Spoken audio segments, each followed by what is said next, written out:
Banyak di antara kita yang takut kalau kampas kopling kita terbakar. Padahal kalau kita hitung-hitung ya lur ya, kampas kopling itu harganya murah.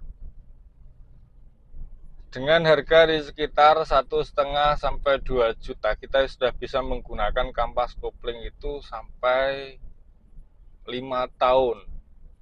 Ya, 5 tahun dengan penggunaan yang normal, dengan penggunaan yang benar. Nah, bagaimana cara agar kampas kopling yang kita gunakan itu awet, tidak mudah terbakar? Yang pertama, kita tidak bisa memainkan pedal gas kita dengan sangat ekstrim. Artinya saat kita menginjak pedal gas, misalkan kita start awal ya, antara melepas pedal kopling dan menginjak pedal gasnya, kita tidak boleh dan dilarang melepas pedal kopling sekaligus menginjak pedal gas secara spontan, secara ekstrim.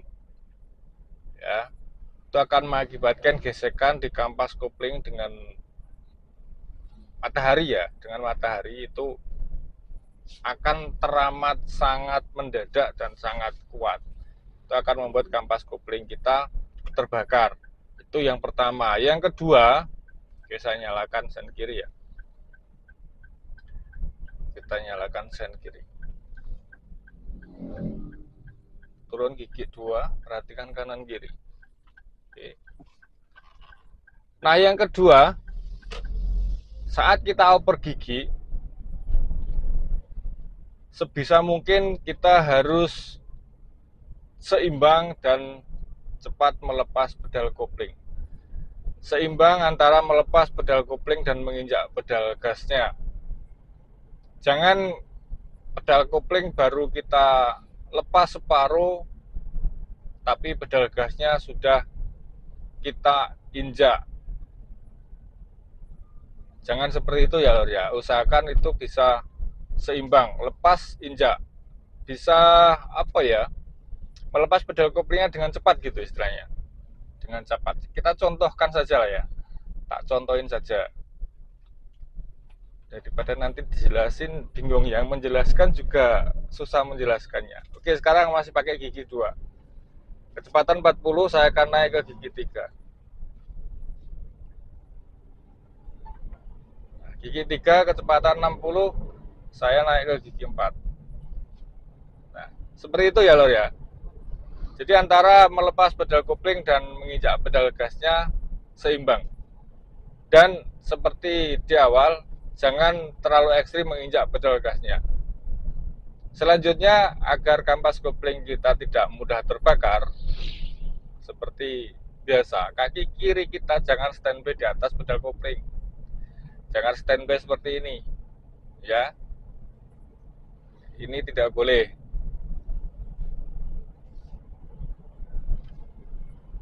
Dari 4 saya akan naik ke 5 misalkan. Ya. Misalkan kita di jalan tol ini ya. Saya gunakan gigi 5, kecepatan sudah 80.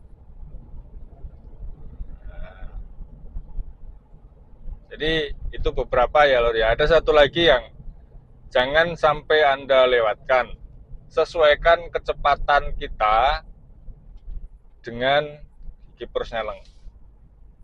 Misalkan kita kecepatan 40 km per jam yang seharusnya itu menggunakan gigi 3, karena gigi 3 sebagai pedoman saya minimal kecepatan di 40 km per jam, maksimal di 60 ya.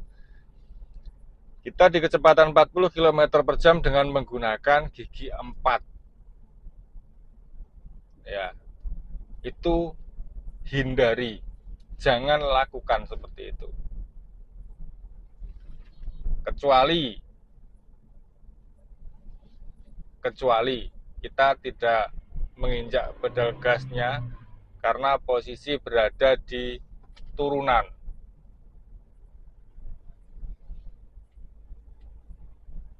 Ini saya gunakan gigi 4, kecepatan 40 ya.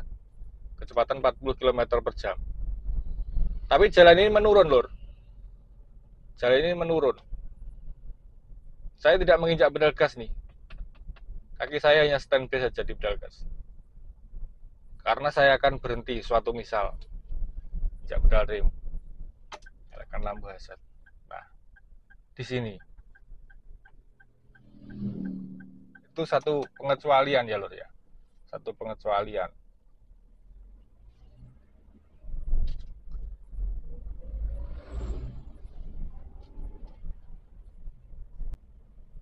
Oke, sekarang saya contohkan saat kita oper gigi misalkan, kita tidak bisa menyeimbangkan antara melepas pedal kopling dan menginjak pedal gasnya. Misalkan ini dari 3 mau ke 4. Ini pedal kopling belum kita lepas total, gas sudah kita injak. Nah, seperti itu ya. Seperti itu ya. Karena kita belum bisa menyeimbangkan antara lepas pedal kopling dan menginjak pedal gas. Itu akan mempengaruhi kinerja dari produk kopling dan akan bisa membuat produk kopling kita lebih cepat terbakar loh. Makanya kenapa kelincahan kaki memainkan 3 pedal untuk mobil manual itu sangat-sangat dibutuhkan untuk menghindari hal-hal yang bisa mengakibatkan mobil kita, kendaraan kita tidak awet. Dalam hal ini yang kita bahas yaitu tentang produk kopling yang terbakar. Oke ya lor ya, semoga beberapa hal tadi Anda hindari, jangan sampai Anda lakukan agar produk kopling kita bisa lebih awet lagi di jangka waktu pemakaian yang mungkin ditentukan oleh pabrikan. Kalau kita menggunakan kendaraan kita dengan wajar, dengan normal, yang sesuai, itu produk kopling bisa bertahan sampai 5 tahun loh. Bahkan lebih. Pengalaman saya pribadi ya, saya ada satu mobil yang saya gunakan mobil itu sendiri, artinya jarang dipakai orang lain, itu sampai 5 tahun lebih saya tidak ganti produk kopling. Lalu yang satu lagi pengalaman saya, pemakaian mobil itu sekitar 13 tahun. Nah, di tahun yang ke-9, saya sudah pakai mobil itu 9 tahun, itu baru saya ganti 1 kali produk kopling. Bahkan mobil itu bukan hanya saya yang pakai. Bukan hanya saya seorang yang pakai, banyak orang yang memakai. Tapi dengan pemakaian yang benar, akan membuat produk kopling itu awet, akan membuat produk kopling itu bisa tahan lama loh ya.